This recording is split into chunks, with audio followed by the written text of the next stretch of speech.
Hey everybody, Coach Joe here. I'm an academics and executive functioning coach for teens, and my passion is to help kids reach their maximum potential.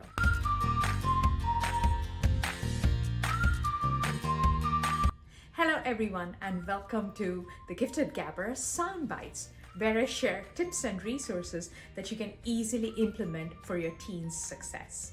So today, I'm going to speak about homework completion. Ugh! Why is it so hard? Why is something as simple as completing the homework so hard? I mean, we try all kinds of things. We bribe our children. It's like the most hardest thing that a parent has to go through. But it's not that simple, right? There are actually 7 steps to homework completion. So that's what I'm going to explain. And I'm also going to tell you what executive functioning skills are needed at every step. And I promise you, you're going to have an aha moment. Got it? So let's get started. So the step 1, the teacher assigns homework. Okay? There's nothing much to be done there, is it? Okay. So let's go to step 2. The student or your teen or your child needs to record that accurately. Got it? So that's where metacognition, the executive functioning skill, comes in.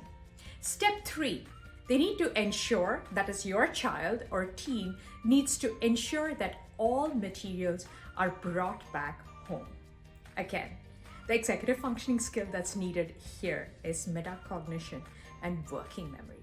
And a lot of time teens forget their homework in their school, or they forget to bring their materials back home, right?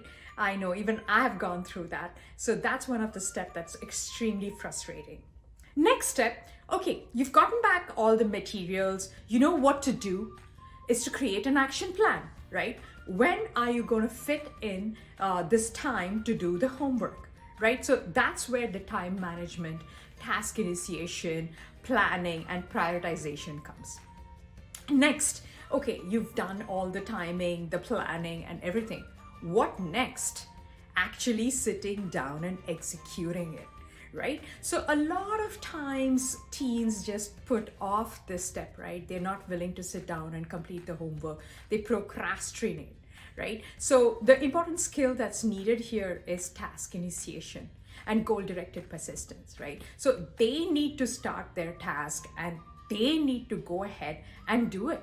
And on top of that, they need to focus, they need to have sustained attention to get the homework done.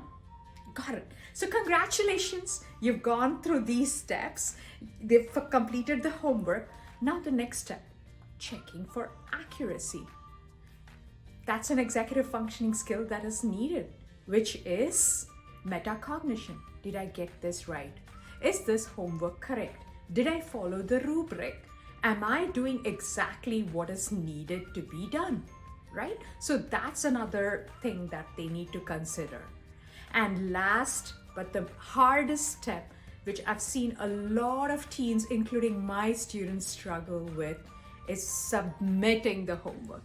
Okay, you've gone through all these steps, planned out the homework, executed it, checked for accuracy. But guess what?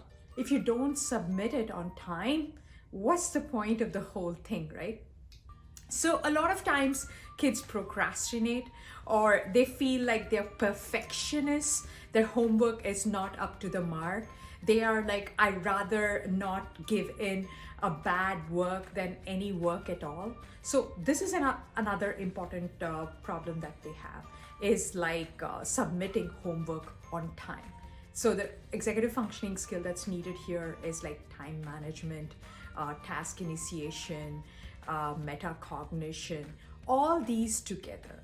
You see, homework completion is a 7-step process. Now that you've learned these 7 steps, can you identify where your child is lagging or where your child needs help?